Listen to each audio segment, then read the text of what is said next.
ശ്രീ അനിലക്കര, ഈ പ്രദേശത്ത് ഒരു യുവാവിന്റെ, അതും അമ്മയുമായി യാത്ര ചെയ്യുന്നതിനിടയിൽ ജീവൻ രക്ഷിക്കാനുള്ള ശ്രമത്തിനിടയിൽ ദൗർഭാഗ്യകരമായ മരണം തേടിയിട്ടാണ്. വലിയ പ്രതിഷേധം അവിടെ ഉണ്ടാവുകയാണ്.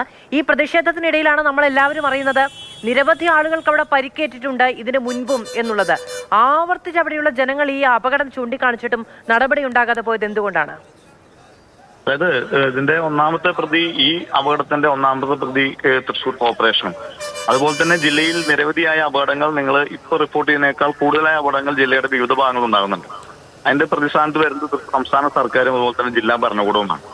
ഈ ജില്ലയിൽ നമുക്ക് എല്ലാവർക്കും അറിയാവുന്നതുപോലെ 2018 പ്രളയത്തിന് ശേഷം ഈ റോഡുകളുടെ ശാസ്ത്രീയമായ പുനർനിർമ്മാണത്തിലേക്ക് പോകാൻ ഈ സർക്കാരിനും അതുപോലെ തന്നെ കോർപ്പറേഷനും ഒന്നും തന്നെ കഴിഞ്ഞിട്ടില്ല. ഈ ജലജീവൻ മിഷന്റെ ഭാഗമായിട്ട് റോഡുകൾ പൂർണ്ണമായി പൊളിച്ചിട്ടിരിക്കുകയാണ്.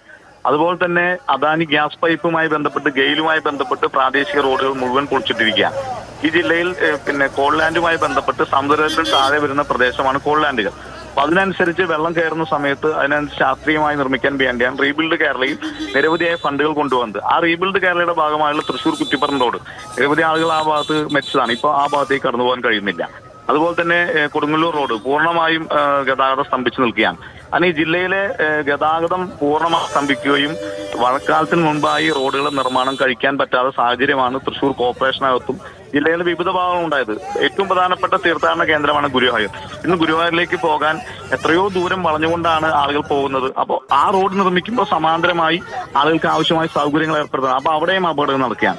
തൃശൂർ കോർപ്പറേഷനിലെ അല്ലെങ്കിൽ തൃശൂർ ജില്ലയിലെ ഏറ്റവും പ്രധാനപ്പെട്ട റോഡാണ് MG റോഡ് എന്ന് പറയുന്നത്. ആ MG റോഡിന്റെ പുനർനിർമ്മാണം എത്രയോ കാലങ്ങളായി നടത്താൻ പറ്റാതിരിക്കുന്ന സാഹചര്യമാണ് ഇവിടെ ഇപ്പൊ ഈ അപകടം ഉണ്ടായത്. ഈ അപകടം വിളിച്ചു വരുത്തിയ അപകടമാണ്, അല്ലാതെ ഇത് യാദൃച്ഛ്യമായി ഉണ്ടായതാണെന്ന് പറയാൻ കഴിയില്ല. അത്രയും ഗുരുതരമായ കുറ്റകൃത്യം എന്ന രീതിയിലാണ് തൃശൂർ കോർപ്പറേഷൻ ഈ വിഷയങ്ങളുമായി ബന്ധപ്പെട്ട് പോകുന്നത്. ഇവരുടെ പാതയാണ്.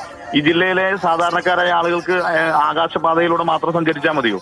ഇവിടെ ഏറ്റവും പ്രധാനപ്പെട്ട ഈ തൃശൂർ ജില്ലയിലെ തൃശൂർ കോർപ്പറേഷനിലെ ഏറ്റവും പ്രധാനപ്പെട്ട റോഡായ MG റോഡ് പോലും മര്യാദയ്ക്ക് നോക്കി നടത്താൻ കഴിയാതിരിക്കുന്ന ഒരു കോർപ്പറേഷനാണ് തൃശൂർ ജില്ലയിൽ അല്ലെങ്കിൽ തൃശൂരിലുള്ളത്.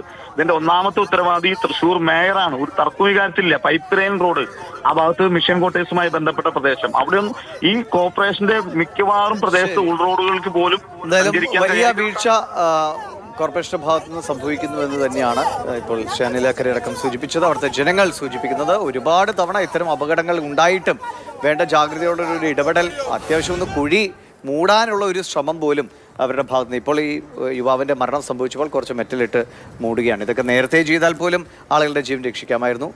മേയർ യാത്രയിലാണെന്ന് തോന്നുന്നു. നമ്മൾ അദ്ദേഹത്തെ വിളിച്ചു, കണക്ട് ചെയ്യാൻ കഴിയുന്നില്ല.